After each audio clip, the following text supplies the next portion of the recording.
Assalamualaikum warahmatullahi wabarakatuh. Waalaikumsalam Waalaikumsalam warahmatullahi wabarakatuh. Salam sejahtera untuk kita semua.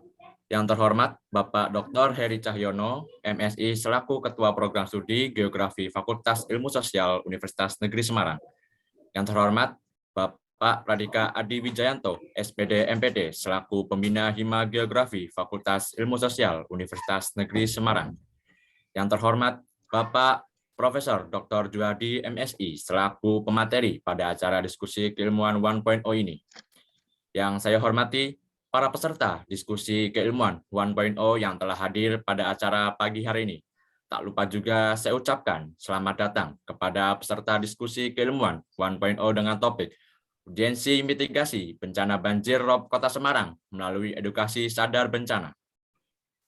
Marilah bersama-sama kita panjatkan puji syukur kehadirat Tuhan Yang Maha Esa yang telah memberikan karunia-Nya sehingga pada hari ini kita bisa mengikuti live diskusi keilmuan 1.0 dalam keadaan sehat. Sebagai pembawa acara, perkenankan saya untuk membacakan susunan acara pada pagi hari ini. Yang pertama, pembukaan.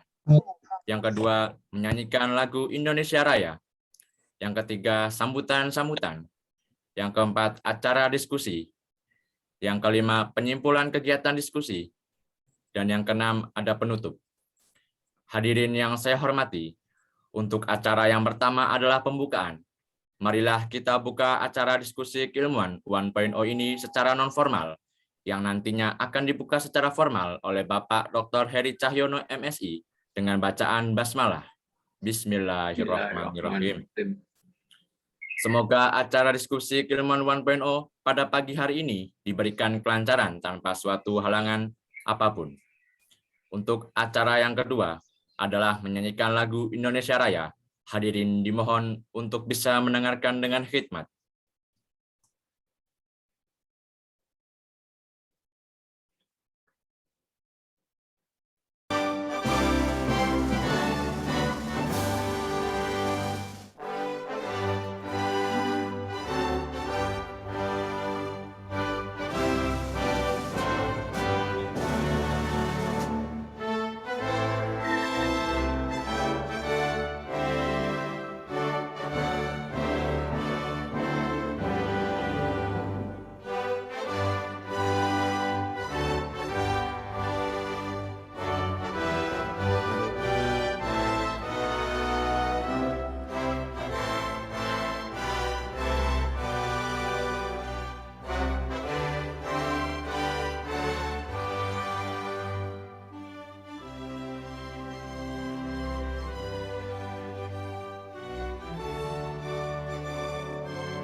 Untuk acara ketiga, sambutan. Sambutan akan disampaikan oleh Ketua Program Studi Jurusan Geografi Universitas Negeri Semarang, Bapak Dr. Heri Cahyono MSI, yang sekaligus akan membuka acara diskusi keilmuan 1.0 pada pagi hari ini. Kepada Bapak Dr. Heri Cahyono MSI, waktu dan layar saya persilahkan.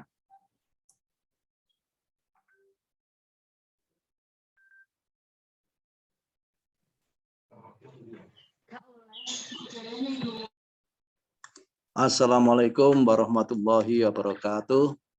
Waalaikumsalam warahmatullahi wabarakatuh.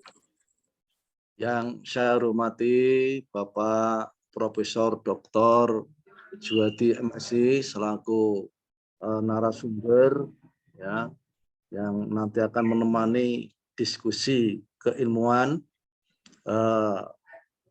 Bapak-bapak pendamping, ada Bapak Pradika MPD yang saya hormati. Kemudian ini sudah hadir siapa saja ini ya, tadi belum melihat ini yang hadir. Ya. Ada berapa ini? Ada 64 yang hadir ini ya. Ya, semua panitia yang saya hormati, teman-teman panitia ya. Teman-teman dosen, teman-teman mahasiswa yang pada pagi hari ini yang mengikuti diskusi keilmuan yang berbahagia.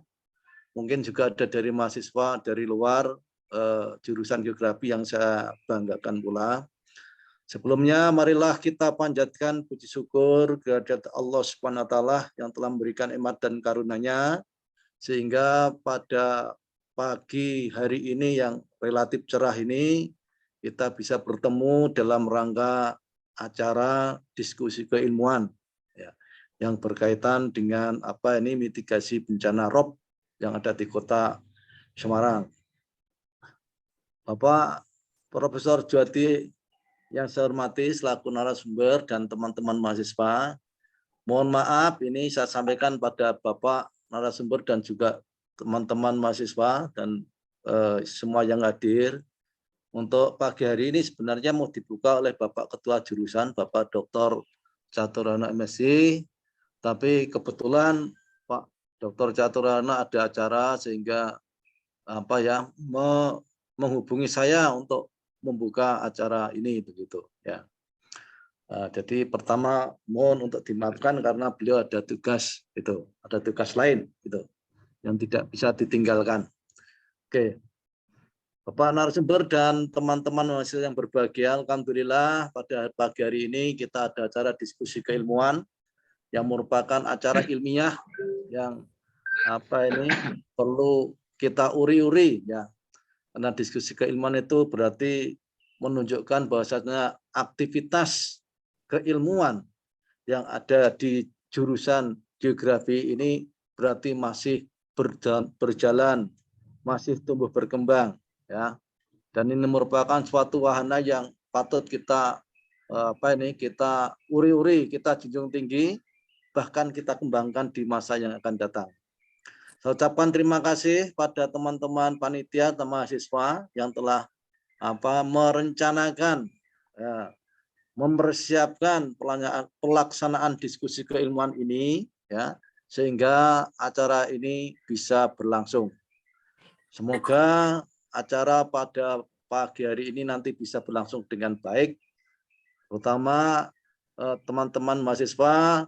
Saya pesankan untuk bisa mengaktifkan dalam pelaksanaan diskusi ini. Ya, silakan nanti apa yang disampaikan oleh Bapak Profesor Dr. Juwadi selaku guru besar dalam bidang geografi lingkungan kebencanaan. Jadi berkaitan dengan kebencanaan beliau adalah pakarnya. Ya, oleh karena itu teman-teman mahasiswa silakan nanti ditanyakan mungkin hal-hal yang berkaitan dengan mitigasi bencana banjir yang ada di Kota Semarang, ya, bagaimana penanganannya, bagaimana memberikan sosialisasi misalnya aja dan memberikan edukasi kepada masyarakat dan juga teman-teman mahasiswa ini termasuk masyarakat ya, sehingga sadar akan adanya bencana banjir itu, sehingga kita hidup yang berada di daerah bencana itu benar-benar menyadari kita bisa bersanding dengan kondisi bencana ya dengan sebaik-baiknya, tidak takut, dan kita bisa berusaha untuk melakukan langkah-langkah terbaik untuk bisa hidup berdampingan dengan bencana. Mitigasi ini merupakan sesuatu upaya untuk mengurangi risiko bencana ya. Baik itu melalui pembangunan fisik maupun penyadaran dan peningkatan kemampuan menghadapi ancaman bencana. Pagi hari ini nampaknya adalah ditekankan kepada penyadaran dan peningkatan kemampuan untuk menghadapi ancaman bencana. Jadi nanti teman-teman silakan diikuti benar supaya teman-teman mahasiswa geografi ini khususnya ya ini menyadari kita itu di daerah bencana. Semarang itu kalau di daerah bawah adalah bencana banjir, baik itu banjir yang terjadi karena limpasan maupun banjir rob. Tapi kalau yang bagian atas adalah bencana longsor. Jadi teman-teman harus menyadari hidup di daerah bencana. Di atas, di Gunung Pati, sekitarnya ada sebagian daerah yang longsor. Di bagian bawah, sebagian besar yang berkaitan dengan daerah pantai adalah merupakan daerah yang sering dilanda bencana rob maupun banjir limpasan. Ya. Oleh karena itu, supaya teman-teman masih memahami, tolong saya berpesan sekali lagi, diperhatikan dengan sungguh-sungguh, ikuti dengan sungguh-sungguh. Semoga apa yang dibicarakan pada pagi hari ini menjadi ilmu yang bermanfaat, bisa diterapkan dalam kehidupan kita sehari-hari. Sehingga teman-teman yang kuliah di jurusan geografi, ya sebagai seorang calon geograf, ya geografer gitu, nanti benar-benar memahami apa itu bencana banjir rob dan bagaimana untuk berusaha mengurangi risiko terjadinya bencana itu. Mungkin itu yang saya sampaikan mewakili Bapak Dr. Catur Rahono selaku Ketua Jurusan. Sekali lagi terima kasih atas waktunya. Selamat berdiskusi berkaitan dengan keilmuan mitigasi bencana banjir rob. Semoga semuanya berjalan dengan lancar, sukses, membawa berkah dan manfaat untuk kita semua. Dengan ucapan Bismillahirrahmanirrahim, maka diskusi keilmuan dengan tema urgensi mitigasi bencana banjir rob Kota Semarang melalui edukasi sadar bencana dengan resmi saya buka. Bismillahirrahmanirrahim. Nah, terima kasih atas waktunya. Terima kasih pada Profesor Dr. Jody MSI selaku guru besar kita yang ini berkaitan dengan bencana banjir. Semoga nanti terjadi diskusi yang membawa manfaat dan berkah bagi kita semua. Akhirul kalam, assalamualaikum warahmatullahi wabarakatuh. Matur nuwun. Salam warahmatullahi wabarakatuh. Terima kasih kepada Bapak Dr. Heri Cahyono MSI atas sambutan yang telah diberikan. Dengan ini, acara diskusi keilmuan Geografi Fakultas Ilmu Sosial Universitas Negeri Semarang resmi dibuka. Hadirin yang saya hormati, sebelum memulai acara pada pagi hari ini, izinkan saya untuk mengambil dokumentasi kegiatan terlebih dahulu. Diharapkan kepada para peserta diskusi, keilmuan, serta Bapak Ibu dosen yang telah hadir pada acara hari ini untuk dapat mengaktifkan kamera.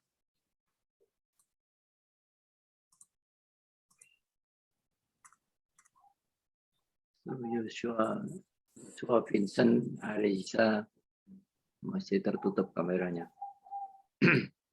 Baik, dipersilakan kepada peserta untuk dapat mengaktifkan kameranya karena sesi dokumentasi akan segera dimulai. Baik, untuk termin 1, saya mulai dalam hitungan 1, 2, 3. Baik, selanjutnya termin 2 dalam hitungan 1, 2, 3. Selanjutnya termin 3 dalam hitungan 1, 2, 3. Selanjutnya termin 4 dalam hitungan 1, 2, 3.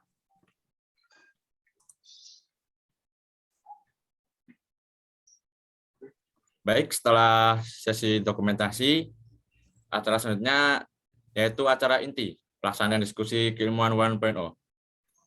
Informasikan bagi para peserta diskusi yang tidak terkendala sinyal, diharapkan untuk tetap dapat mengaktifkan kamera. Untuk memimpin acara diskusi ini, saya serahkan kepada moderator kita, Saudari Penny Hapsari. Sebelumnya, saya akan membacakan CV dari moderator.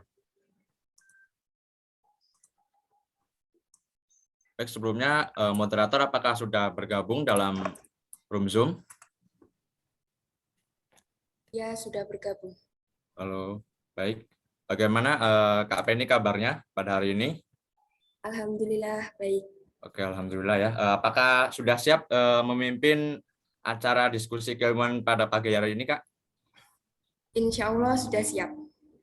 Baik. Sebelumnya saya bacakan terlebih dahulu untuk CV dari moderator kita pada pagi hari ini. Moderator kita ini bernama Penny Hapsari. Di share screen tertera kontak, nomor HP, kemudian alamat email, dan alamat rumah.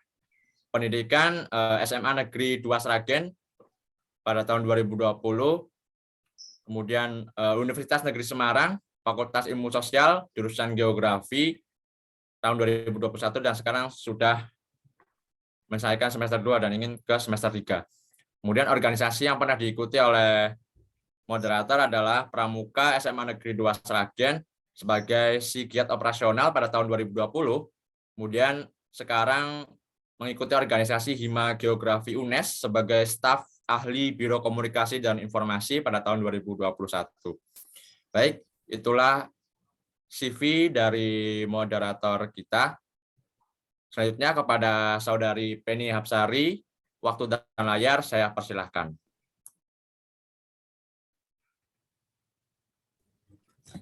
Terima kasih kepada MC atas kesempatan yang telah diberikan. Assalamualaikum warahmatullahi wabarakatuh. Waalaikumsalam warahmatullahi wabarakatuh. Selamat pagi, salam sejahtera bagi kita semua. Yang terhormat Bapak Profesor Dr. Juhadi MSI, serta hadirin peserta diskusi keilmuan 1.0 yang saya banggakan. Puji dan syukur kita panjatkan kehadirat Allah Subhanahu wa Ta'ala karena atas berkah, rahmat, dan hidayahnya kita dapat menghadiri acara diskusi keilmuan 1.0 pada hari ini dengan topik urgensi mitigasi bencana banjirop Kota Semarang melalui edukasi sadar bencana. Selanjutnya, izinkan saya untuk membacakan CV pemateri terlebih dahulu.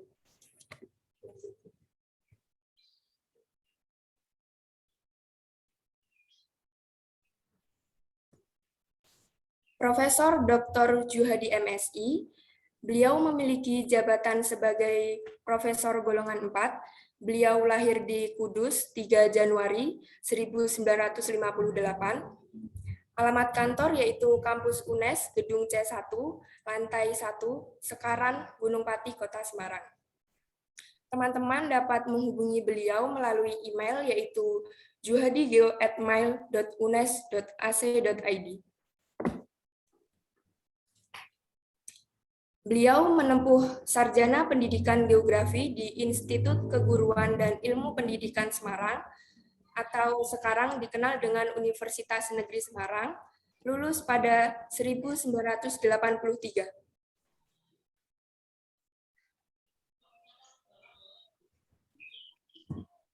Menempuh pendidikan Magister Antropologi Ekologi di Universitas Indonesia, lulus pada 1995.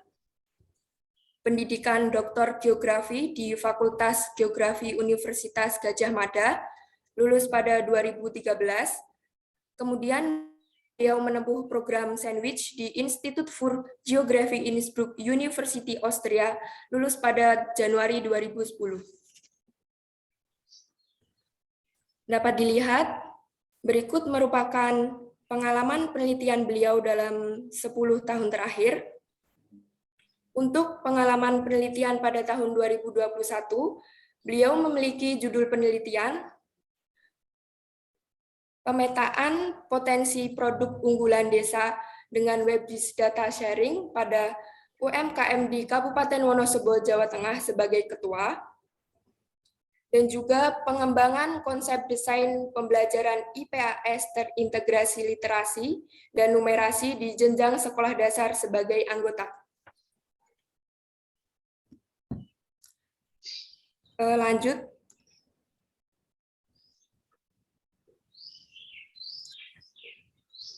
Beliau juga memiliki pengalaman pengabdian kepada masyarakat. Untuk pengalaman pengabdian pada masyarakat pada tahun 2021, yaitu dengan judul Peningkatan Literasi Spasial Berbasis Web-based Partisipatif untuk UMKM Kabupaten Wonosobo sebagai ketua. serta pendampingan pemetaan partisipatif untuk database UMKM Kabupaten Wonosobo sebagai Ketua.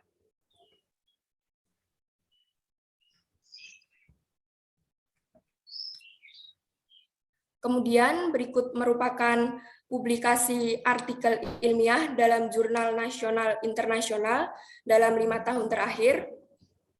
Untuk publikasi artikel yang terbaru pada tahun 2022, yaitu dengan judul artikel Pendidikan Kebencanaan melalui Pemetaan Partisipatif Daerah Rawan Bencana Abrasi,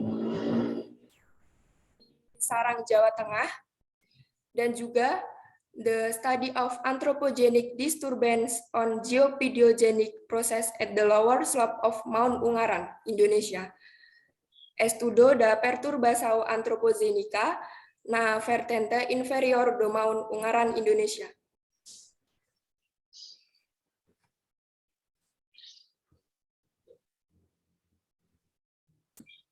Berikut merupakan proceeding internasional terindeks Scopus dalam 4 tahun terakhir.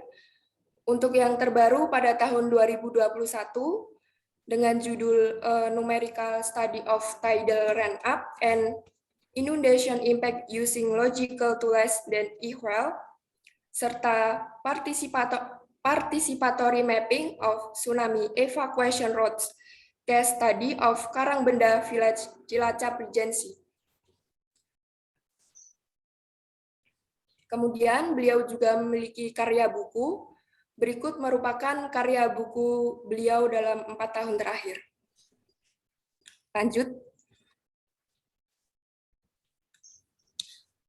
Kemudian berikut merupakan perolehan hak cipta atau HKI dalam 4 tahun terakhir.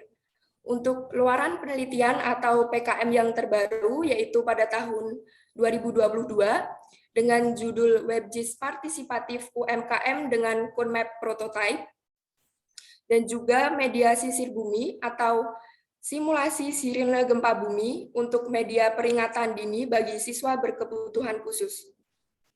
Kemudian yang terakhir, berikut merupakan penghargaan nasional internasional dalam 4 tahun terakhir, yaitu dosen terbaik dalam pembelajaran di tingkat wilayah pada tahun 2011 hingga 2013, Satya Lencana 20 tahun di tingkat nasional pada tahun 2015, dan Satya Lencana 30 tahun di tingkat nasional pada tahun 2017. Luar biasa sekali untuk pencapaian Profesor Djuhadi ini. Selamat pagi, Prof. Djuhadi. Selamat pagi. Bagaimana kabarnya? Alhamdulillah. Alhamdulillah. Apakah Bapak sudah siap untuk menyampaikan materi? Insya Allah. Baik, sebelumnya saya akan menyampaikan beberapa peraturan terlebih dahulu. Sebelum memulai diskusi pada pagi hari ini, materi akan disampaikan dengan durasi kurang lebih 30 menit. Selama pembicara memaparkan materi, peserta diwajibkan mematikan mikrofon untuk efektivitas acara. Apabila sekiranya ada pertanyaan dari teman-teman, maka akan diberikan waktu pada saat sesi tanya jawab nanti yang diadakan setelah pembicara selesai memaparkan materi. Baiklah, tanpa berlama-lama lagi, mari kita mulai diskusi keilmuan 1.0. Kepada Profesor Dr. Djuhadi MSI, waktu dan layar kami persilahkan.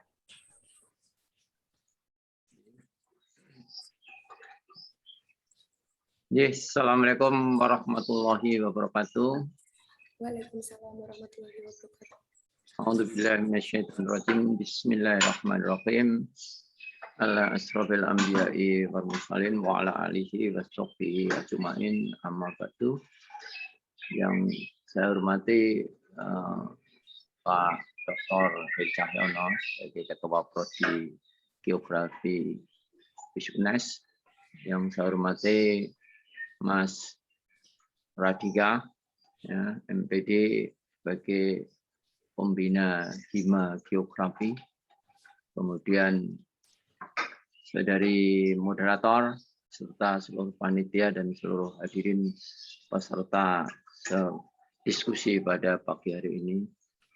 Ya, sebagaimana tadi doa yang pertama, kita wajib bersyukur kepada Allah Subhanahu wa taala yang telah memberikan waktu pada kita semua sehingga pagi hari ini kita masih diberikan satu kesempatan dan kesehatan untuk dapat saling bersilaturahmi ya, tuibul ilmu ya. Ini adalah sebuah tradisi akademik yang luar biasa ya, bagus ya. Saya bangga dengan kalian semua ya, para panitia ya, dan seluruh peserta yang hadir yang pagi hari ini jumlahnya sudah 80 peserta. Sebenarnya jumlah tidak terlalu penting ya, berapapun tidak ada masalah, tapi kebiasaan kultur akademik semacam ini harus kita bangun terus ya. Sekecil apapun kita tidak usah menunggu berapa orang yang hadir, kita berapa jumlahnya, pasti tidak penting gitu ya. Yang penting adalah karena ilmu, cari ilmu itu dilandasi oleh sebuah kesadaran. Ya, jadi saya bangga dengan kalian semua. Pagi hari ini saya mendapatkan amanah dari panitia untuk sebagai mematik diskusi saja. Ya. Mematik diskusi. Sebagian materi sudah saya sampaikan. Nah, ini saya akan share Pak Eri.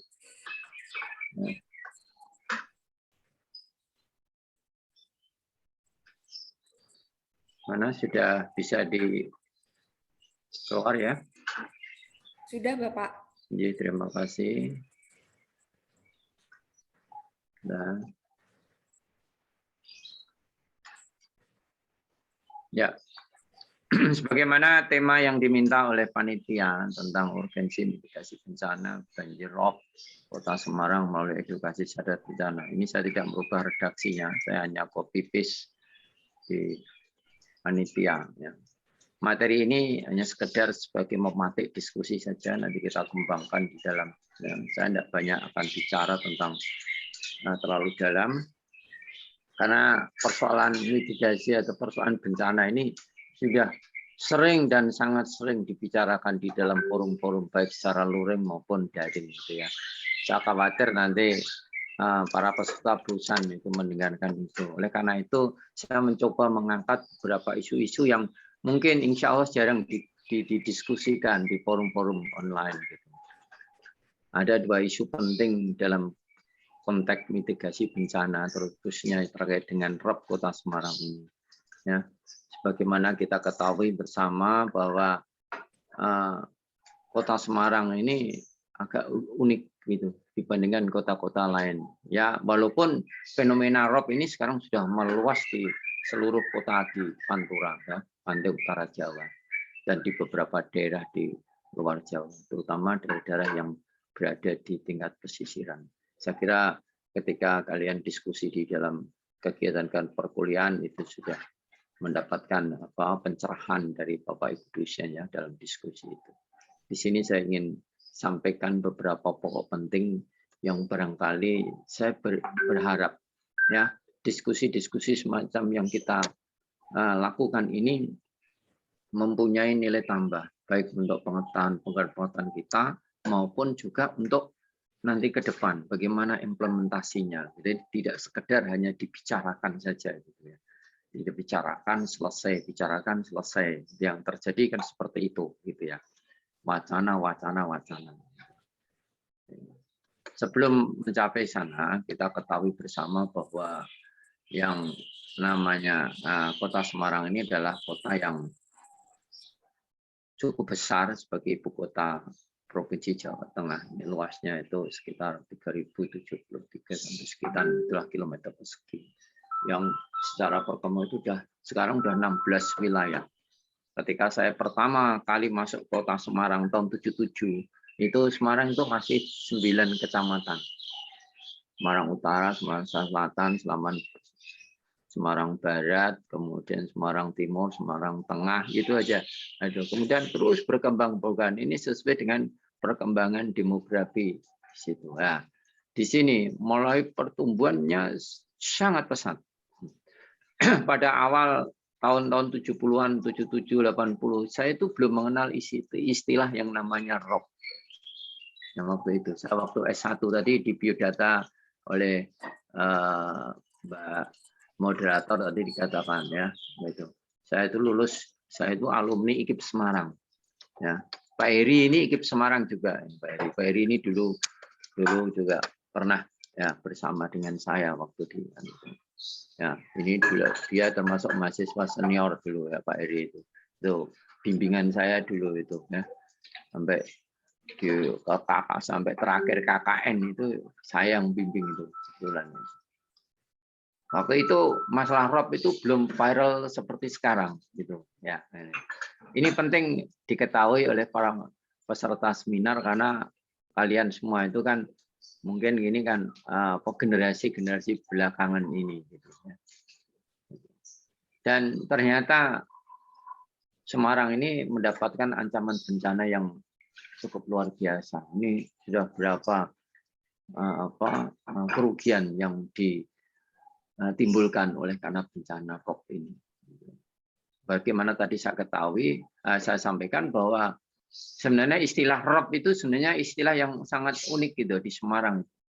Saya sampai ini saya belum mendapatkan satu referensi tentang bahasa yang namanya ROP itu.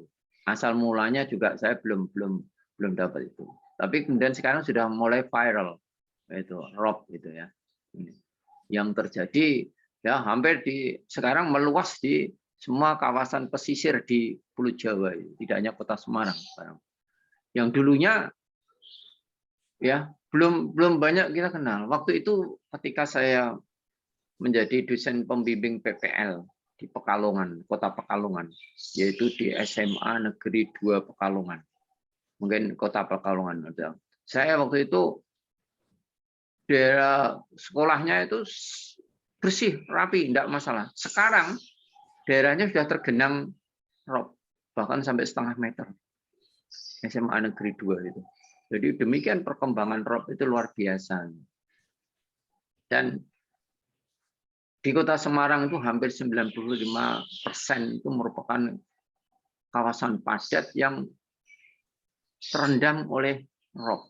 Dan ROP ini tidak kenal musim dalam arti banjir. Kalau banjir kan kalau kita kenal seperti banjir kiriman, banjir genangan itu kan terjadi pada saat musim penghujan.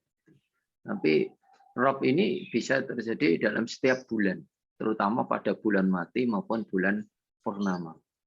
Tampak. Jadi kalau kalian nanti mau melihat ROP atau mau meneliti tentang ROP di Kota Semarang, silakan Anda sekitar tanggal 1 bulan itu Jawa ya, bulan matahari bulan itu, dan tanggal 15 bulan purnama, kalian jalan-jalan di sekitar itu. Itu nanti kenaikan air laut itu luar biasa. Di wilayah kawasan tertentu, misalnya di kawasan daerah Tanah Mas, itu sungai itu ada di atas di atas ini kawasan pemukiman itu. Ya, ini. Ya, tadi saya katakan ROP ini istilah yang tapi sudah kita kenal. Saya tidak akan membahas lebih dalam tentang ROP ini. Ya. Ya, nah, di sini orang mengatakan bahwa merupakan bencana ya pantai utara Jawa terutama adalah daerah pesisir, Oke, kemudian kita bisa mengartikan bahwa ROP itu adalah sebuah genangan oleh karena air laut. Ini tidak usah kita bahas lebih dalam. Dan hampir di seluruh wilayah kabupaten dan kota sepanjang pesisir pantai Pantura Jawa Tengah itu, termasuk di Jawa Barat, Jakarta, Surabaya itu sudah mulai merasakan dampak daripada ROP ini. Nah, kalau di Jawa Tengah itu meliputi dari Brebes, Kabupaten Tegal, Kota Tegal, Pemalang, Pekalongan, Kota Pekalongan, Batang, Demak, sekarang ya apalagi Semarang ini sedang. Di Demak itu perbatasan antara Kota Semarang dengan itu di Sayong itu sudah ada hampir 2 RW yang hilang oleh terendam ROP. Ya, saya sudah pernah melakukan kegiatan penelitian di sana. Ini luar biasa. Ya. ini perkembangan yang begitu sangat cepatnya ya teman Rob. Nah, ini yang terakhir bulan Juni, awal Juni kemarin.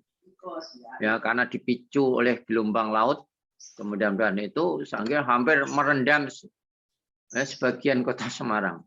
Ini gambar-gambar yang saya sampaikan ya, yang terkini. Ya, yang terkini. Ini, Anda bisa membayangkan bagaimana dampak ya, dasarnya dampak rob ini terhadap satu wilayah ya di ini. Nah, sebenarnya apa sih sebabnya itu? Secara umum di sini ada dua faktor ya, yang umum ya. Yang pertama adalah tentang kondisi perigi, yaitu kondisi di mana posisi bulan itu berada pada titik terdekat dengan bumi. Ini kaitannya dengan gravitasi. Ya, saya kira ini sudah banyak dijelaskan ya oleh Pak Eri, ya, gravitasi. Hingga ketika itu terjadilah kenaikan pasang naik dan pasang surut. Tapi di samping itu juga rob bisa dipicu oleh seruak badai atau angin, ya, hujan deras yang sangat kencang. Ini yang terjadi pada awal Juni kemarin. Ini yang hampir merendam sebagian wilayah di Kecamatan Semarang Utara, kemudian Semarang Barat, dan Tugu. Ini terendam karena kenaikan itu. Nah, namun dari sejumlah penelitian yang dilakukan oleh para ahli, ya, ada beberapa faktor yang menyebabkan rob di wilayah Kota Semarang. Yang pertama adalah kondisi topografi yang beragam dan mempunyai tanah yang jenuh di kawasan pesisir dengan topografi yang datar. Ini itu pertama. Ya, daerah pesisir rob itu sebenarnya adalah daerah istilahnya aluvial, ya, yang daerah dataran yang tergenang oleh akibat daripada salah satunya adalah kenaikan air laut itu sendiri salah satunya. Tapi yang lain adalah di sini dari hasil penelitian para ahli, di situ ada penurunan tanah akibat salah satunya ya adalah groundwater pumping. Ya, akibat dari perkembangan kota yang semakin padat, ya, kemudian kebutuhan akan air tanah untuk kepentingan industri maupun kepentingan domestik, sehingga penyedotan air tanah yang besar-besaran itu memicu terjadinya rongga-rongga. Dan seperti perlu kalian ketahui bahwa sebenarnya sumber air minum Kota Semarang ini, ya, ini masih bekerja sama dengan wilayah hulu di Ungaran. Dia tidak punya sumber sendiri. Baru sekarang dengan dibangunnya Waduk Jatibarang, ini sedang dalam proses untuk penyediaan air minum yang benar-benar dari sumber dari Semarang. Tapi ini masih proses pembuatan jaringan. Sebelumnya sampai hari ini masih tergantung dengan air tanah dalam dan air tanah dari wilayah hulu. Itu. Di samping itu pula dengan kondisi-kondisi daerah Semarang bawah, ini kan sebenarnya daerah aluvial yang memiliki struktur batuan yang masih muda, ya, yang terdiri dari material endapan organik maupun anorganik, sehingga dia masih belum konsisten, sehingga memicu terjadinya memudahkan subsidence, ya, satu proses pemanfaatan itu agak pemadatan gitu ya, sehingga terjadi terus penurunan. Ini ada data ilmiah yang sudah diteliti oleh para ahli. Rata-rata dalam 1 tahun itu sekitar 8 sampai 10 cm gitu. Itu yang kejadian tentang penurunan tanah itu. Kemudian tingginya sedimentasi ini akibat perubahan tata guna lahan di kawasan hulu. Ini sudah terjadi sejak zaman Belanda dulu, ya, tapi semakin diperparah kondisinya. Dulu pernah diteliti oleh seorang ahli geologi yang namanya Van Bemmelen. Ya, Anda bisa baca bukunya itu di perpustakaan C6 lantai 1. Itu bahwa penambahan daratan, ya, Kota Semarang, ya, sedimen itu rata-rata 12 meter per tahun. Rata-rata 12 meter per tahun. Ketika Pak Juhadi kuliah di IKIP Semarang, daerah Puri Anjasmoro, yang sekarang itu sebelah, ada yang kemudian sekarang yang jadi bandara, itu dulu masih tambak itu. Masih tambak. Nah, saya kalau ke sana, dulu buat apa istilahnya, PKL, ya, waktu saya masih mahasiswa S1, PKL ke sana itu naik perahu. Gitu. Tapi ketika sekarang kita lihat yang namanya Pantai Marina, itu sudah menjadi kawasan wisata. Itu sedimentasi baik secara langsung maupun juga ada yang secara alami maupun yang secara non alami, yaitu pengurukan, reklamasi pantai. Dan faktor yang lain adalah sistem drainase yang kurang tepat dan kurang terawat. Ini fenomena ini saya kira terjadi di berbagai wilayah, ya, karena ini masih terkait tadi kesadaran masyarakat bagaimana menjaga lingkungan, terutama membuang sampah, kemudian tata drainase itu memang sangat rendah. Kalau kalian lihat di berbagai wilayah di kota itu, ya, saluran drainase itu kan sudah tidak normal lagi. Gitu. Jadi ketika ada hujan atau ketika ada itu, ya, aliran air itu menjadi tidak lancar. Nah, itu juga sebagai salah satu yang menyebabkan, ya, semakin parahnya, ya, kejadian-kejadian. Nah, ini saya coba mengakses data peta yang dibuat oleh Pak Wahid, dosen kalian, ya. Ini data terakhir tahun 2019-2022 tentang perkembangan ROP Kota Semarang. Kalau Anda lihat ini luar biasa percepatannya. Ya. Ini fenomena. Belum lagi dipicu banjir-banjir genangan yang sudah meluas di beberapa tempat di sini. Ya.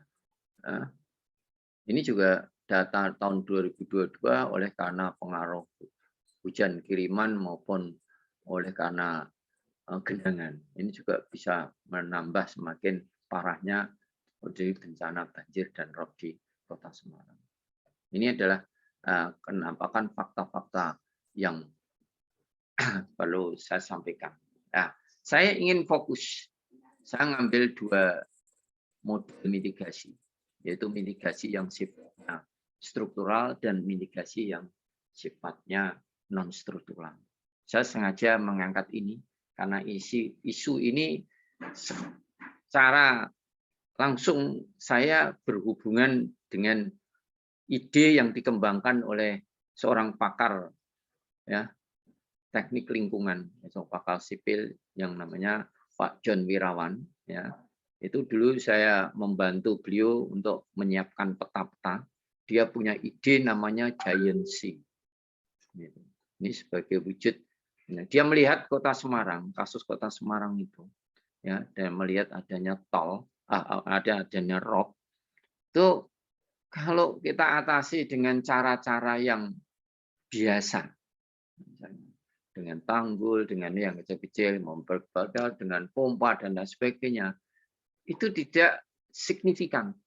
Dari tahun-tahun tidak signifikan. Sehingga pada saat itu Pak John Wirawan kontak dengan saya, kemudian saya diminta mencoba untuk melakukan pemetaan di daerah pesisir itu. Kemudian beliau melakukan kegiatan seminar dan pendekatan kepada para pengambil keputusan. Ketika itu era Presiden Gus Dur. Ya, oleh Gus Dur.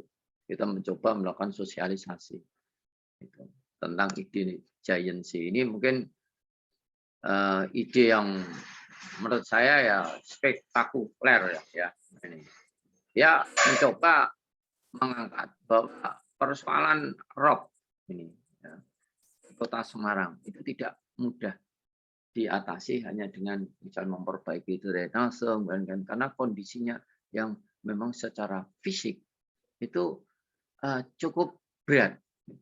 Disitulah kemudian si Pak John Wirawan, ya, timnya itu mengusulkan adanya konsep pengembangan infrastruktur Semarang berbasis pada giancy, ya, tambak tanggul, yaitu menanggul dari Persisjen Demak sampai Kendal. Nah, nanti secara teknis suatu ketika kalau Hima berkenan, ada waktu, saya bantu untuk menghadirkan beliau ini bicara diskusi ilmiah di hadapan kalian semua. Karena beliaulah yang secara teknis memang punya ide, dan ini sudah dipatenkan itu tentang giancy, dan juga pernah diwacanakan untuk di kota DKI di Jakarta. Walaupun ini masih kontroversial karena ini proyek besar, tapi ini memiliki multiplier effect yang luar biasa. Nah, kita mulai berpikir sekarang. Saya ingin mengajak para peserta diskusi pada pagi hari ini. Ketika kita bicara tentang mitigasi bencana, itu jangan hanya berpikir bagaimana mengurangi risikonya, tapi sampai pada bagaimana pemberdayaan mereka ekonominya. Sehingga nanti, karena setelah kita misalnya tidak kena rob, misalnya, terus mau apa? What's next? Nah, itu maka kita harus terintegrasi ke sana. Nah, giancy ini yang digagas oleh Pak John Wirawan ini multiplier efeknya sangat tinggi. Dia waktu itu diskusi kecil dengan saya. Saya tanya, kenapa Pak John punya pikiran tentang harus ditambak? Dia menceritakan banyak tentang itu. Tapi salah satu hal yang menarik adalah beliau mengatakan bahwa saya terinspirasi ketika Gajah Mada pada era Mojopahit. Di mana pada kerajaan Mojopahit pada waktu itu, kenapa menamakan pelabuhan Semarang itu Tanjung Mas? Kemudian Jakarta itu Tanjung Priok. Kemudian Jawa Timur itu Tanjung Perak. Itu yang saya coba pikir gitu, Pak John Wirawan bilang begitu. Pak Juwadi, emas dengan perak dengan Priok itu bagus mana ya? Dia bilang, tentu saja emas, Pak John. Nah, berarti orang dulu sudah berpikir bahwa secara lokasi ya, Tanjung Mas itu jauh lebih menguntungkan, lebih mempunyai nilai yang lebih tinggi dibandingkan Priok dan Perak. Tapi sampai saat ini peran Tanjung Mas sebagai pelabuhan atau sebagai transportasi ekonomi Indonesia kontribusinya masih kalah dengan Priok dan Perak. Ada apa ini? Padahal zaman Mojopahit dulu itu sudah digadang-gadang. Inilah kemudian menginspirasi beliau. Kalau ini terrealisasi menjadi sebuah pelabuhan yang benar-benar memiliki nilai emas strategis, maka mungkin dalam tanda kutip pelabuhan di Singapura bisa bangkrut. Karena lalu lintas transportasi dunia perdagangan dari Samudra Pasifik ke Samudra Atlantik, ya, Samudra India, ya, Pasifik ke India, ke Eropa, dari Amerika ke Eropa, itu akan lebih mudah dan lebih cepat, lebih efisien. Aspek. Halo. Ya. Ini mitigasi yang struktural. Jadi mengatasi rob, ya, dengan melihat kondisi fisiografis dan kondisi di kota Semarang itu yang cukup efektif dan memiliki multiplier effect yang tinggi, itu diusulkan dengan menggunakan, saya setuju sebenarnya dengan model giancy. Memang ini hal yang besar, tapi ini semua kan bisa dibicarakan atau bisa dirembuk. Kalau bagi Indonesia ini tidak sesuatu proyek yang terlalu besar. Mampu bangsa ini membuat. Karena apa? Karena tidak sekedar memendung, tapi efek, ya, lainnya itu luar biasa. Itu nanti kita kembangkan suatu ketika kalau kalian membutuhkan, nanti saya fasilitasi untuk mengundang beliau ini ya, untuk bicara tentang konsep giancy ini. Ya, karena ini menarik bagi kalian sebagai generasi muda, barangkali siapa tahu di suatu ketika Anda termasuk dari salah satu pengambil kebijakan ya, di suprastruktur atau pemerintahan ya, sehingga ide-ide ini bisa menginspirasi kalian. Kalau secara teknis saya tidak punya kewenangan untuk menyampaikannya, tapi secara konseptual apa yang disampaikan dari konsep ini itu sangat menarik untuk terus, misalnya di waktu itu Gus Dur sudah oke sebenarnya, Presiden Gus Dur, tapi ya, Tuhan berkehendak lain, belum sampai pada realisasi proyek besar ini, Gus Dur sudah harus lengser dari pimpinan, sehingga ini terpendam lagi. Oke, saya masih punya waktu berapa menit, moderator?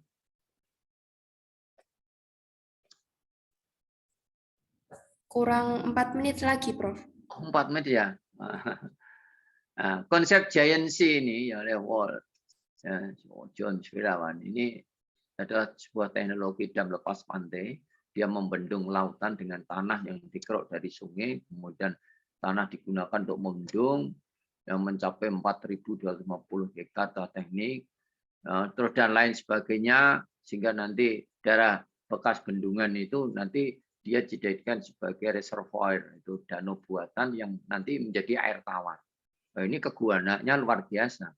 Nah, kemudian air itu dikuras ke laut lepas dengan menggunakan kincir angin dan seterusnya. Itu nanti kita dalami ketika kita nanti ketemu dengan beliau. Saya siap insya Allah ya untuk menghadirkan beliau.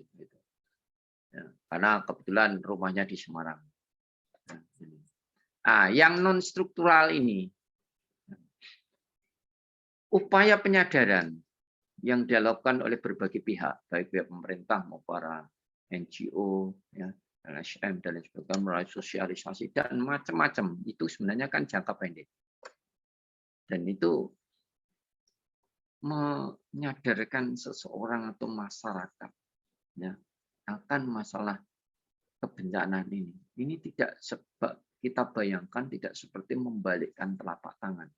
Selesai gitu. Sehingga proyek-proyek yang demikian besar yang dilakukan oleh berbagai pihak, ya, sosialisasi macam-macam, itu dampaknya itu tidak terlalu signifikan dalam merubah kesadaran masyarakat terhadap persoalan bencana. Dalam konteks ini misalnya ROP. Gitu. Ya, ini kami mencoba melakukan penelitian. Jadi konsep indirect teaching ini adalah konsep murni yang kami temukan, sudah saya teliti ya, dari di Sumatera, pantai selatan Sumatera, kemudian di Semarang, saya masuk ke sekolah-sekolah. Sementara untuk non struktural ini saya berpikir bahwa masalah kebencanaan ini harus benar-benar diajarkan secara langsung di sekolah. Karena supaya dia nanti menjadi generasi yang sadar bencana melalui pendekatan indirect teaching. Anda boleh baca ini dalam jurnal saya atau dalam buku saya. Saya sudah terbitkan satu buku dan sudah saya tulis jurnalnya, terbit tahun 2021 bulan Desember, jurnal Scopus Internasional yang sudah diterbitkan ya, di jurnal disaster research dari Jepang. Itu bisa Anda akses langsung lewat Google karena open access. Di situ saya menawarkan sebuah konsep bahwa setiap sekolahan, setiap siswa mulai jenjang prasekolah sampai jenjang perguruan tinggi itu harus diberikan pembelajaran tentang masalah bencana. Semua mata semua jenis pendidikan dan mata pelajaran. Tidak hanya mata pelajaran tertentu, tapi semua mata pelajaran diintegrasikan di dalamnya.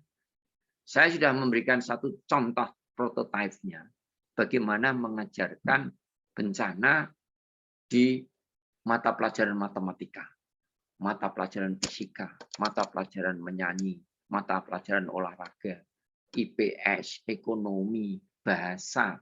10 mapel sudah saya coba bersama dengan para guru. Dan alhamdulillah mendapatkan respon yang sangat positif.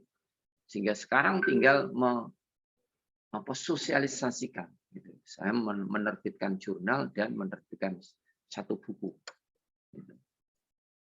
Nah, modelnya adalah, mungkin ini agak membingungkan ya, karena kalian mungkin ya, ini dari sebuah kurikulum, ini seluruh mata pelajaran, ini materinya, ya materi pelajaran utama, kemudian di materi utara data kita sisipi unsur-unsur kebencanaan. Nah, barangkali misalnya kalau contoh misalnya kita mengajar bahasa Indonesia pada topik-topik tertentu, misalnya pengenalan teks apa dengan apa. Di situ ada tidak tagnya kita ambil tag yang terkait dengan bencana. Tidak sembarang tag. Sehingga sekaligus dia mengkaji semacam tag tapi isinya kontennya kebencanaan.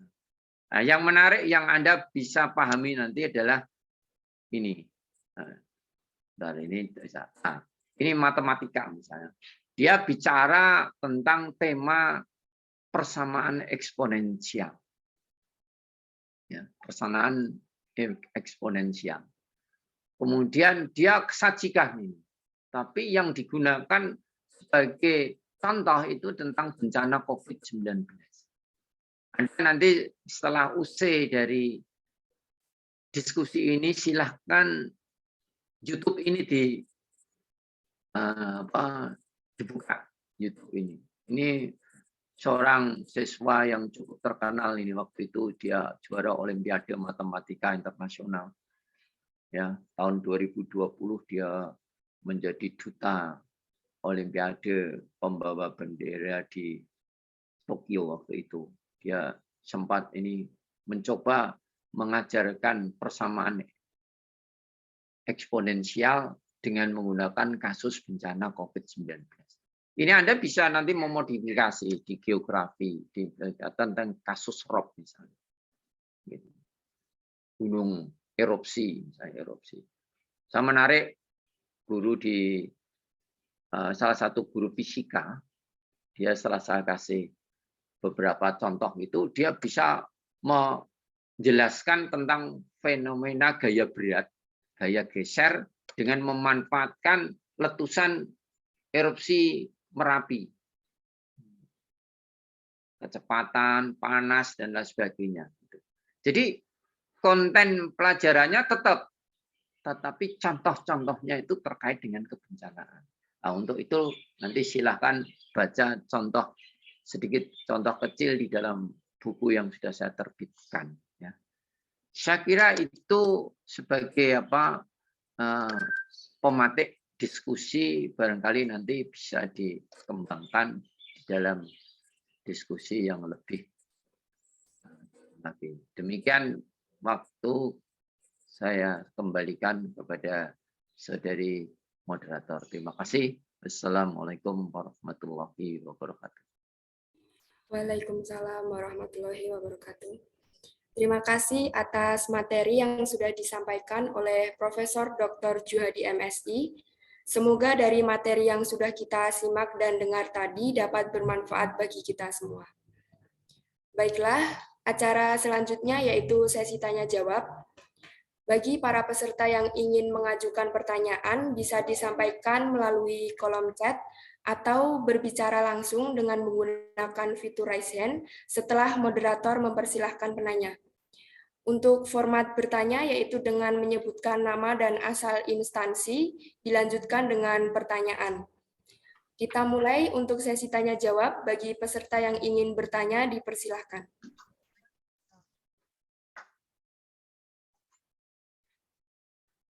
Yuk.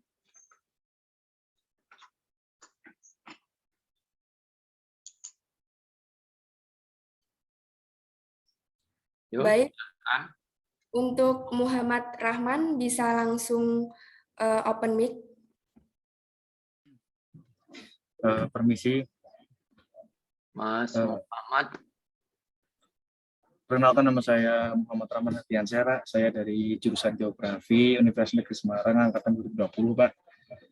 Izin bertanya, Pak. Saya dari Kota Pekalongan, Pak. Yang dimana tadi Bapak sebutkan bahwasannya Kota Pekalongan sudah sangat terdampak dari bencana rob, Pak. Dari beberapa artikel yang saya baca, Pak, tentang banjirop itu, apakah benar sih, Pak, banjirop itu murni dari bencana sebab akibat dari manusia itu sendiri, Pak? Ya. Sudah, terima kasih, Pak. Itu aja. Ya, itu aja, Pak. Ya. Oke. Jadi kalau Anda membaca orasi ilmiah saya, ya, ketika ada pada promosi guru besar pada beberapa bulan yang lalu, jadi saya menyampaikan dua pendekatan. Nah, dalam setiap upaya pembangunan itu kita dihadapkan oleh dua pilihan, yaitu dari pandangan antroposentrisme dan yang kedua pandangan ekosentrisme. Nah, ya. Nanti silakan kalian nanti mendalami juga ya di perpustakaan lantai 6 C6 lantai 1 itu bukunya saya sebar di sana. Ya, gitu. Kalau kita bicara rob, ya bisa pertanyaan tadi benar, bisa tidak, semuanya itu tidak salah. Begini, salah atau benar, gitu ya. Jadi bisa sepenuhnya manusia atau alam. Kalau menurut pendapat saya, ya. Kalau kita bicara dari asal muasalnya, kalau asbabul nunjulnya, sebenarnya ini adalah tindakan manusia, tapi secara global. Munculnya global warming itu sebenarnya kan karena ulah manusia sebenarnya. Ya, pemanasan global. Ya, meningkatnya permukaan air laut itu, tingginya air laut itu kan karena akibat perubahan iklim. Ya, terjadilah nah, perubahan iklim itu disebabkan oleh salah satunya adalah kerusakan lingkungan. Betapa pentingnya ini sehingga lembaga-lembaga dunia sekarang terus berusaha keras untuk bagaimana agar supaya dampak dari global warming ini tidak terus meningkat. Maka disitulah banyak lembaga-lembaga yang di bawah PBB itu concern terhadap perubahan iklim ini. Yang salah satunya disebabkan oleh karena semakin meningkatnya suhu air laut karena ulah daripada manusia. Kalau kejadian alamnya meningkatnya air laut, kemudian angin dan lain-lain itu alam, betul alam. Tapi itu asal muasalnya adalah bukan karena gangguan atau perubahan sistem yang ada di dalam bumi kita. Jadi kalau ditanyakan apakah iya kalau dari asal muasal manusia. Hanya kemudian ditambah dengan faktor-faktor yang lain. Ya, lagi-lagi kembali kepada manusia. Oleh karena itulah sebenarnya tema ini menarik. Karena apa? Karena bicara tentang kesadaran tadi. Isu-isu kesadaran. Maka di dalam pidato ilmiah saya ketika saya ada guru besar itu bahwa perlu adanya suatu kombinasi antara pandangan antroposentrisme dan ekosentrisme. Jadi setiap pembangunan ini memang tidak akan lepas dari satu dampak terhadap lingkungan, tetapi kita harus hitung-hitung dampaknya itu harus dihitung-hitung mana antara kerugian dan keuntungan. Contoh tadi Giant Sea, tadi ide Pak John Wirawan. Ya. Ini kan global warming sudah terus terjadi. Ya. Sekarang banyak kebijakan macam-macam. Sampai ada pertemuan tentang itu kerangka kerja Yugu yang berakhir tahun 2015. Kemudian dilanjutkan dengan kerangka Sendai, ya, yang membicarakan tentang bencana itu yang dimulai 2015 sampai 2030, yang menekankan pada pengurangan risiko bencana dan sekaligus di dalam saat yang sama melakukan satu upaya-upaya, misalnya mengurangi emisi karbon dan lain sebagainya. Tapi apakah itu sekarang udah efektif? Saya bilang belum. Lihat kalau di antara peserta diskusi ini ada yang berasal dari Sumatera, dari Kalimantan, dari Sulawesi, dari Papua. Bagaimana kondisi hutan kita di sana? Yang kita sebut waktu kita belajar di SD, SMP, SMA sebagai paru-paru dunia. Sudah hampir habis. Ya, dah. Teralihkan hutan yang tadi hutan tropis sekarang menjadi teralihkan fungsi lahannya menjadi perkebunan dan menjadi hutan tanaman industri yang tentu saja fungsi klimatologis, fungsi ekologisnya, ya, fungsi hidrologisnya tentu tidak semaksimal ketika masih hutan alami. Nah, ini, saya kira itu jawaban saya. Saya bilang awal mula memang ulah manusia. Baik Pak, terima kasih atas jawabannya. Tapi kan kita harus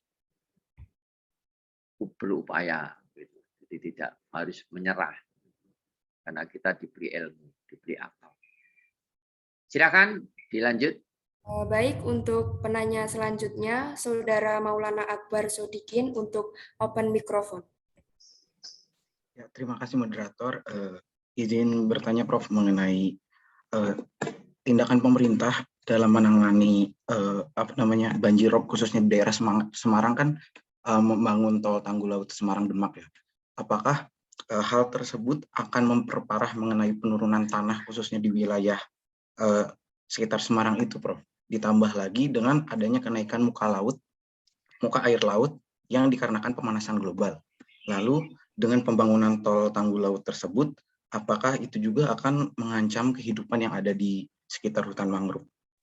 Ya. Seperti itu, Prof. Ya, ini yang sering diperdebatkan ketika wacana ini diwacanakan di dalam forum-forum ilmiah, terutama terkait dengan masalah ini mangrove. Tadi saya bilang bahwa setiap pembangunan itu pasti akan membawa dampak negatif dan positifnya. Nah, ini yang kita timbang-timbang. Hilangnya mangrove dengan hilangnya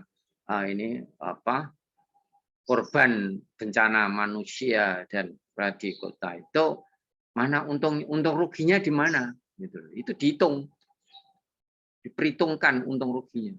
Karena tidak ada satu upaya pembangunan tanpa akan menghadapi sebuah sisi lain yang dirugikan. Saya waktu itu diskusi juga yang sama. Sampai hari ini, persoalan ini kan menjadi persoalan yang dari tahun ke tahun terus berkembang.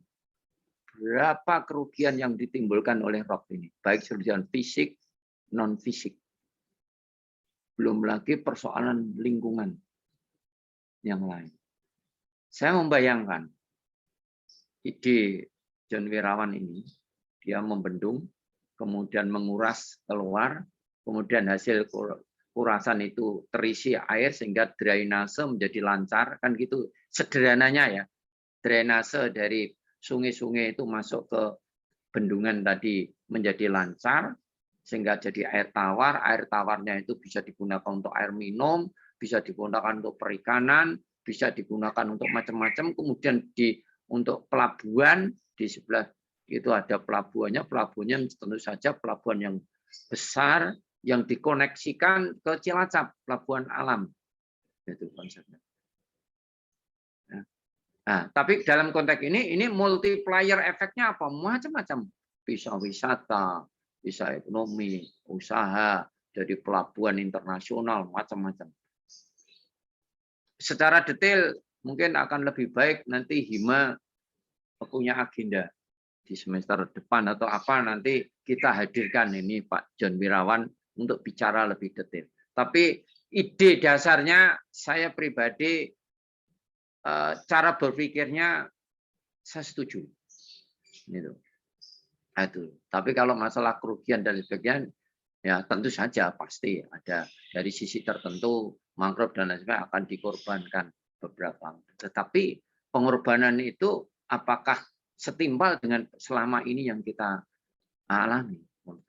Anda tahu pompanisasi yang sekarang dipasang di berbagai tanggul-tanggul itu fungsinya nggak maksimal, apalagi digerakkan dengan bahan bakar solar. Sekarang solarnya mahal, sehingga pompanisasi menjadi tidak maksimal. Biayanya menjadi besar. Pernah kejadian beberapa tahun tidak bisa dibiayai oleh APBD karena terlalu mahal. Pompanisasi. Maka ini hal yang menarik, kalian mahasiswa yang semester awal, itu nanti dijadikan sebagai tugas akhir atau skripsi atau apalah. Ya, hal-hal yang kecil-kecil itu kita coba teliti. Ya, jadikan satu karya-karya ilmiah. Kalau dari kecil-kecil nanti kan menjadi sangat bermanfaat. Jadi diskusi ini menjadi inspirasi aja. Anda coba membuktikan dari sisi-sisi tertentu. Kita kan niat kita kan diskusi keilmuan supaya memunculkan inspirasi. Tapi jangan berhenti di inspirasi saja, tapi nanti diimplementasikan di dalam sebuah karya-karya tertentu. Sekecil apapun. Ambil dari sisi ekonomi, dari sisi budaya, dari sisi geografi, fisik, lingkungan, dan lain sebagainya. Silakan. Nah, gitu, ya. Saya kira itu jawaban saya. Rugi, ya. Tapi kan bisa dihitung. Untung ruginya apa? Kan tidak ada pembangunan yang seperti tol, mohon maaf ini, saya pembangunan tol, terutama di luar Jawa. Itu hutan itu dibabat. Memangnya tidak rugi itu. Dan tidak selesai setelah hutannya dibabat, misalnya tol Balikpapan Samarinda ini. Udah selesai di situ? Tidak. Itu ada gula, ada semut. Artinya dengan terbukanya jalur transportasi tol Balikpapan Samarinda, itu nanti akan berdampak pada kelestarian hutan di sepanjang itu. Bisa jadi akan terjadi alih fungsi lahan. Yang tadinya hutan berubah menjadi perkebunan atau kawasan industri dan lain sebagainya. Apa itu enggak? Satu hal yang kita orang lingkungan bilang itu menjadi kerugian. Sama dengan ceritanya mangrove tadi. Iya deh. Mangrove tadi kan dalam kerangka salah satunya untuk banjir. Misalnya sebagai peredam. Nah, dengan adanya bendungan, harapannya kan banjir sudah dalam tanda kutip bisa teratasi. Itu kurang lebih lah yang kecil-kecil itu. Ya nanti diskusikan dengan yang punya ide dasar ini Pak John Wirawan itu. Insya Allah ya saya tak coba nanti komunikasi dengan beliau.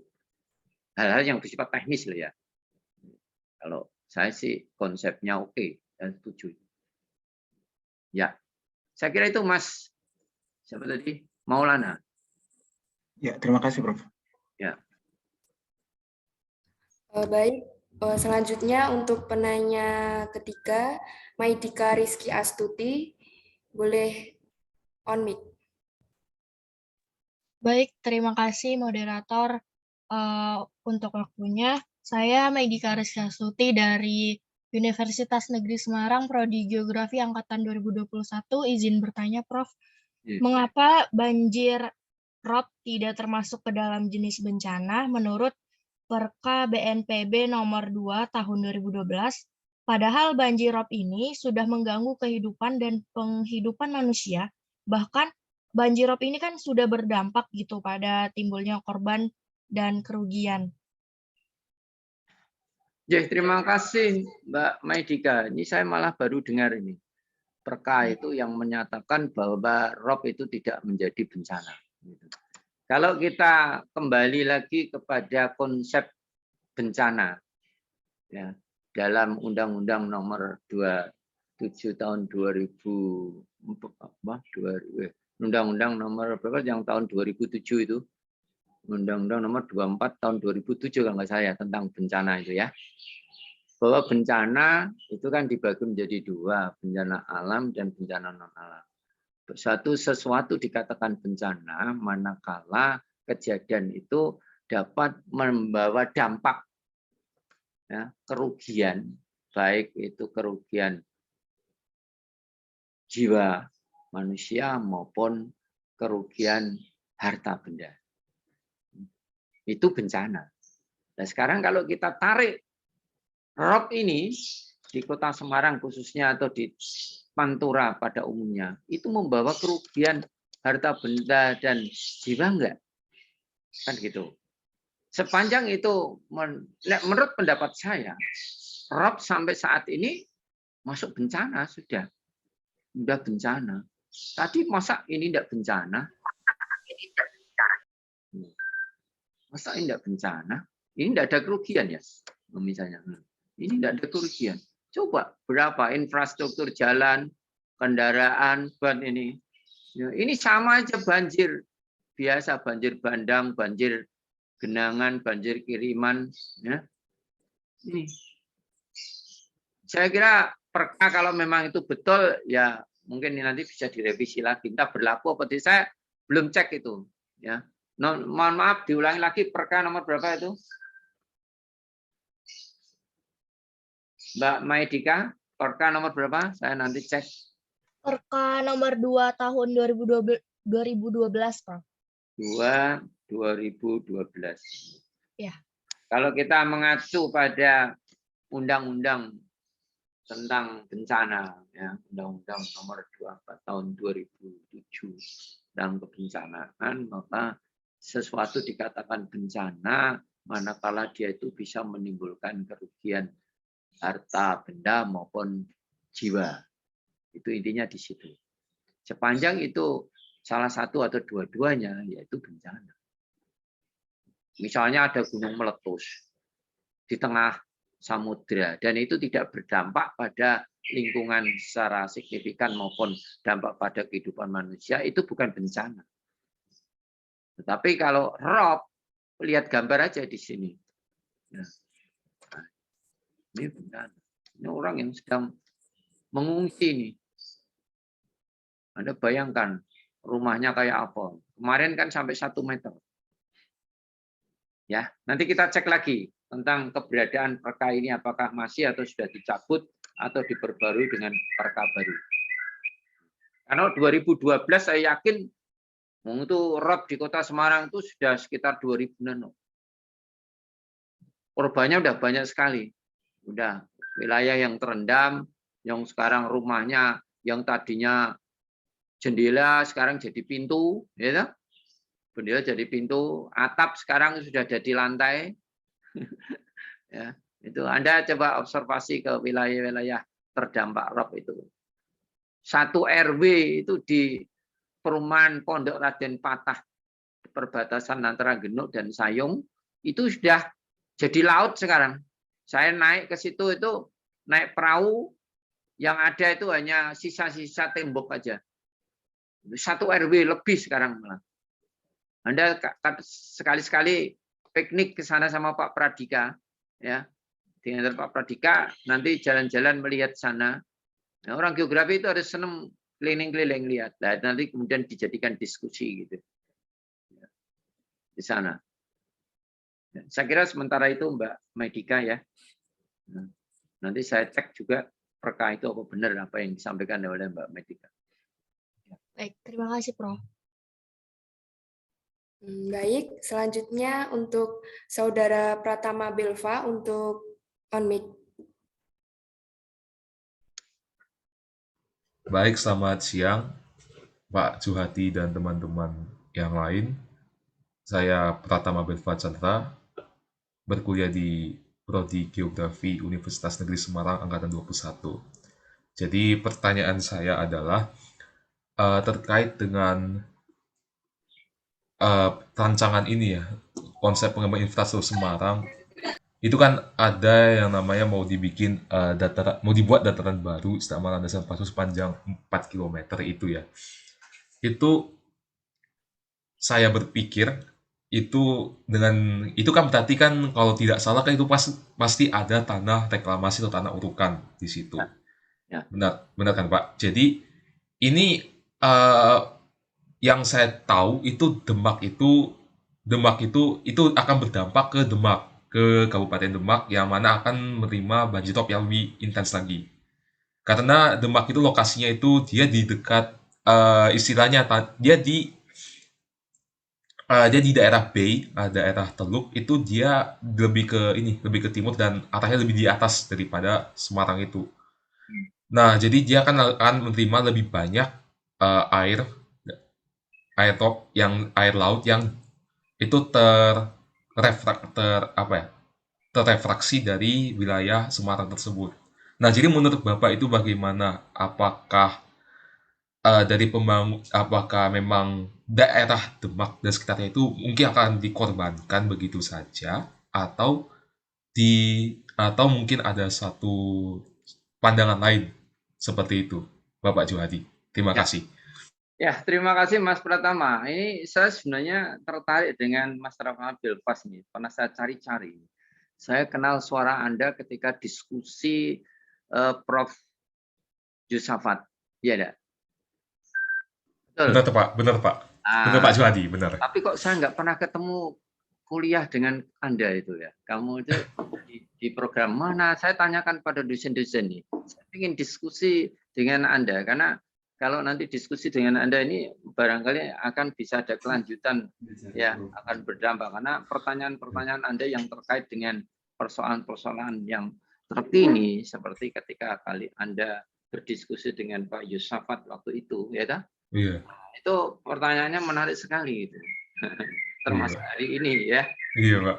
Ya, ada cara berpikirnya ini. Kapan-kapan bisa ketemu ya dengan Pak Juhadi ya? Oh, bisa, Pak. Saya masih di Semarang, Pak. Iya. Kamu dari SMA mana?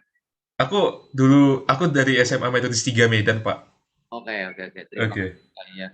Jadi mohon maaf ini peserta yang lain ya. Saya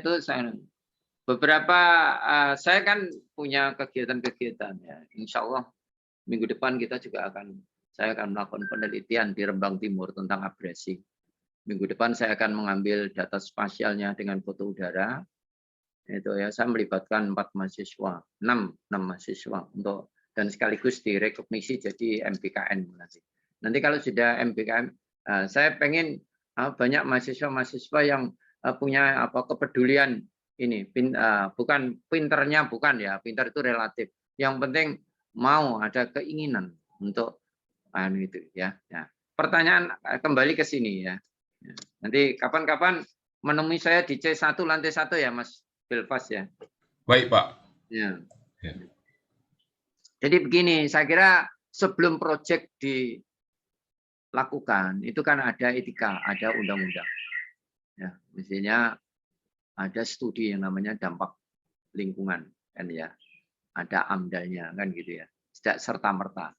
Jadi kami dalam konteks ini secara teknis memang kami baru menyampaikan inilah sebuah ide yang menarik.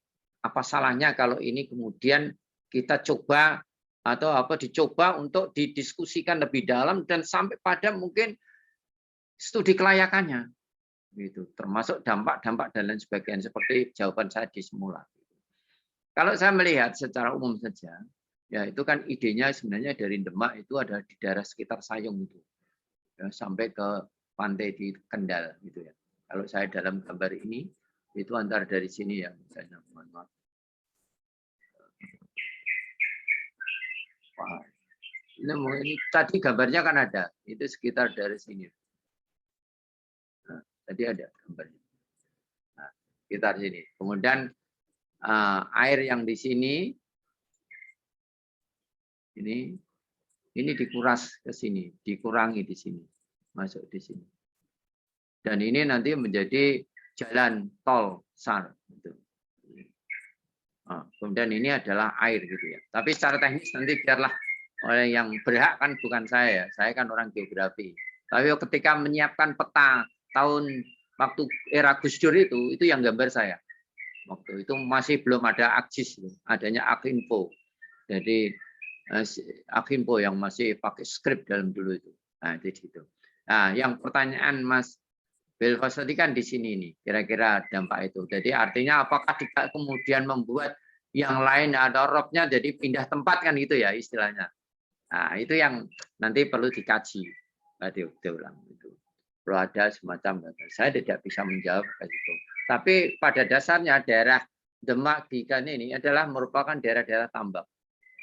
Daerah mangrove tambak itu. Jadi kalau Anda lihat di Google ya, Google Map atau di Citra, itu adalah sepanjang daerah itu adalah tambak. Ya, daerah tambak sekitar. Gitu. Kira-kira lebih itu. Jadi sejauh mana itu nanti biarlah sebuah proyek itu akan dialih dengan ini. Kan belum, waktu itu kan belum dilaksanakan, ada studi kelayakan gitu. Karena ide itu kemudian berhenti setelah era Gus Dur lengser. Gitu. Tapi menurut saya kok optimis sekali ya.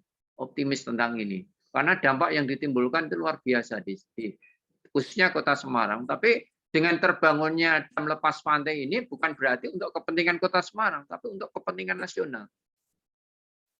Mewujudkan gagasan yang pernah dimunculkan oleh era Kerajaan Mojopahit bahwa Tanjung Mas itu benar-benar emas gitu. Bahkan Pak John bilang, mohon maaf ini ya, ini di kan forum online ya. Mungkin Singapura tidak suka itu. Singapura tidak suka karena Singapura itu hampir sebagian besar devisa negaranya diperoleh dari jasa pelabuhan itu gitu. Dengan munculnya Tanjung Mas ya, itu bisa jadi akan banyak mengurangi karena menurut perhitungan Pak John waktu itu kapal yang lewat Singapura ke Eropa itu masih memerlukan waktu kira-kira sekitar sampai lokasi 2 bulan yang dari Samudra Pasifik itu. Menurut Pak John kalau lewat Tanjung Mas kemudian dibawa kereta ke Cilacap itu hanya memerlukan waktu sekitar maksimum 3-4 minggu. Berapa biaya yang dihemat dari perjalanan itu. Jadi sebenarnya tidak hanya melulu masalah mengatasi rob, tapi multiplier effect-nya itulah yang kemudian. Saya kira itu untuk jawaban apakah nanti berdampak terhadap daerah di sekitarnya ini telah nanti oleh ahli teknisnya. Itu ya Mas Belfast ya. Nanti kapan-kapan mampir ya di ruang saya ya. Baik Pak. Terima kasih Pak untuk jawabannya. Ya terima kasih. Iya. Untuk pertanyaan terakhir yaitu dari Putri Akmalia yang berasal dari Universitas Negeri Semarang, Prodi Geografi, izin bertanya, apakah ada resiko baru dari pembangunan dam lepas pantai bagi masyarakat pesisir dan bagaimana cara pencegahan terhadap resiko tersebut? Ya, terima kasih. Ya, seperti juga pertanyaan-pertanyaan sebelumnya termasuk Mas Pratama tadi, ya tentu saja pasti ada. Ya. Tapi kan bagaimana upaya mengatasi resiko itu nanti kan gitu. Terutama mungkin masyarakat nelayan, ya. Maka nelayan tentu nelayan kecil kan mesti akan kalau dibiarkan saja tentu akan berdampak. Ya, tentu saja ini kan mesti ada upaya solusi. Tidak ada satu pembangunan yang tidak akan membawa risiko. Hanya risikonya itu harusnya ditimbang besar mana kerugian dan keuntungannya. Saya kira itu nanti ada namanya studi kelayakan, studi AMDAL dan macam-macam. Risiko lingkungan juga ada, risiko sosial juga. Tetapi yang jelas nanti perlu diperhitungkan ini karena ini bukan sembarangan. Ini proyek besar ini. Ya, berat. Maka menarik jika himbauan saya untuk menghadirkan Pak John ini bisa terwujud itu, saya sudah kangen sekali sama beliau itu. Karena era Gus Dur sampai sekarang saya belum ketemu lagi. Anda boleh baca di Google itu ya, tentang Pak John Wirawan itu. Dia punya paten yang cukup banyak tentang ahli konstruksi. Ya. Coba kita sekali-sekali dibawa ke geografi untuk digunakan untuk berdiskusi ya. Jadi kalau bicara risiko pasti ada. Ya. Hanya besar kecilnya risiko lah ini yang perlu diperhitungkan. Tentu saja pembangunan itu akan berlanjut jika risikonya itu bisa diminimalis sehingga tidak risiko negatifnya bisa minimalis dan yang positif bisa dimaksimalkan. Itu pembangunan akan bisa berlanjut. Karena begini, kalau kita bicara tentang teori pembangunan dalam konteks sustainability atau keberlanjutan, suatu proyek itu berlanjut, ada 4 ukuran menurut teorinya Yamura. Ada 4 parameter. Pertama adalah dia memberikan dampak secara ekonomi ya, terhadap masyarakat atau pokoknya pada negara. Yang kedua, diterima secara sosial. Yang ketiga, tidak bertentangan dengan nilai-nilai budaya. Ya. Dan yang keempat, tidak merusak atau melakukan secara ekologi. Ini 4 ukuran. Pembangunan ini akan berlanjut jika 4 hal minimal ini terwadahi, yaitu secara ekologis terjamin, secara ekonomis dapat memberikan dampak ekonomi terhadap masyarakatnya, yang secara sosial diterima oleh masyarakat, dan secara budaya tidak bertentangan pada nilai-nilai budaya yang berlaku di wilayah itu. Maka pembangunan itu akan bisa berlanjut atau sustainable. Saya kira ini juga sudah pernah dapat kuliahnya itu ya, 4 hal itu. Kalau kita bicara sustainability. Jadi tidak hanya aspek ekonomi saja yang kita kejar, tapi aspek ekologi, aspek sosial, dan aspek budaya. Nanti lebih lanjut di kuliah saya di semester 6 atau enggak 5 ya. Ya. Ya, baik Pak. Bagaimana untuk Putri Akmalia, apakah sudah cukup menjawab?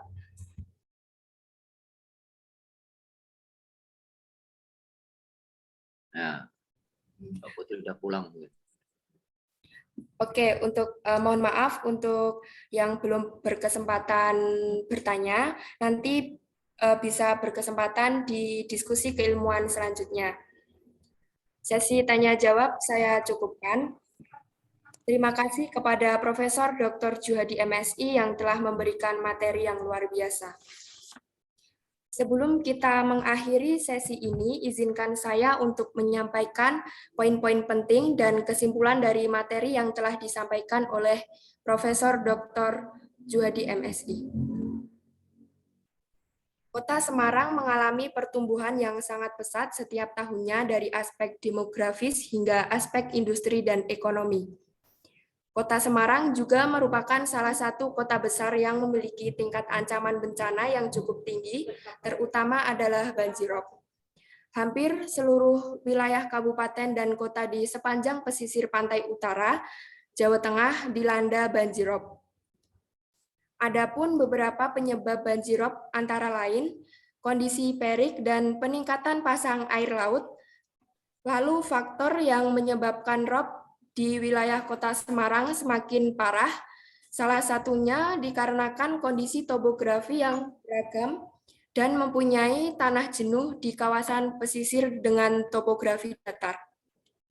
Berbagai upaya mitigasi yang dapat dilakukan, salah satunya yaitu membangun bendungan serbaguna, dan untuk mitigasi non-struktural dengan cara membangun kesadaran masyarakat melalui pendidikan formal secara berstruktur pada semua jenis dan jenjang pendidikan. Dengan dibacakannya kesimpulan tersebut, menjadi akhir dari rangkaian acara diskusi keilmuan 1.0 pada pagi hari ini yang bertemakan urgensi mitigasi bencana banjirop Kota Semarang melalui edukasi sadar bencana. Dari hati yang paling dalam, saya mohon maaf apabila ada kata-kata yang kurang berkenan di hati teman-teman, dan mohon maaf apabila masih banyak kekurangan dalam berlangsungnya acara.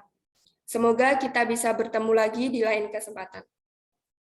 Terima kasih kepada pembicara dan peserta yang telah mendengarkan dan memperhatikan diskusi dari awal hingga akhir. Saya kembalikan acara diskusi keilmuan 1.0 kepada MC. Wassalamualaikum warahmatullahi wabarakatuh. Baik, terima kasih kepada pemateri yang telah memberikan materi yang sangat luar biasa, serta berkenan membagikan ilmu yang sangat bermanfaat kepada kita semua. Terima kasih juga kepada Saudari Penny Hapsari selaku moderator yang telah memimpin acara diskusi kita pada siang hari ini. Sebelum menutup kegiatan diskusi keilmuan 1.0, izinkan saya untuk mengambil dokumentasi terakhir. Dimohon untuk para peserta, baik Bapak Ibu dosen, untuk dapat mengaktifkan kamera.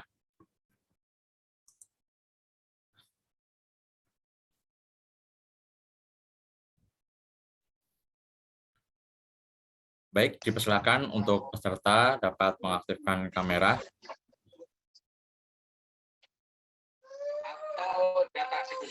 Dokumentasi ini saya mulai pada termin 1. Termin 1 bersiap. 3, 2, 1. Baik, selanjutnya termin 2 bersiap. 3, 2, 1. Selanjutnya termin 3, 3, 2, 1.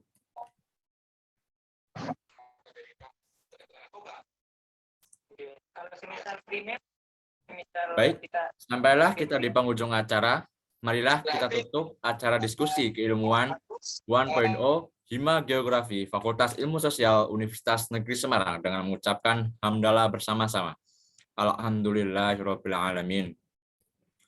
Saya selaku pembawa acara mengucapkan terima kasih dan mohon maaf sebesar-besarnya jika sekiranya ada pengucapan kata yang kurang berkenan di hati para hadirin dan dalam keberlangsungan acara terdapat kekurangan yang disengaja maupun yang tidak disengaja. Saya pembawa acara pamit undur diri, sampai jumpa di lain kesempatan. Kurang lebihnya mohon maaf, wabillahi taufiq wa hidayah. Wassalamualaikum warahmatullahi wabarakatuh. Waalaikumsalam warahmatullahi wabarakatuh. Saya pamit ya, live. Baik, Terima kasih. Terima kasih Pak Juhadi. Terima kasih Pak Juhadi. Terima kasih kepada para Terima kasih Heri. semua panitia. Terima kasih.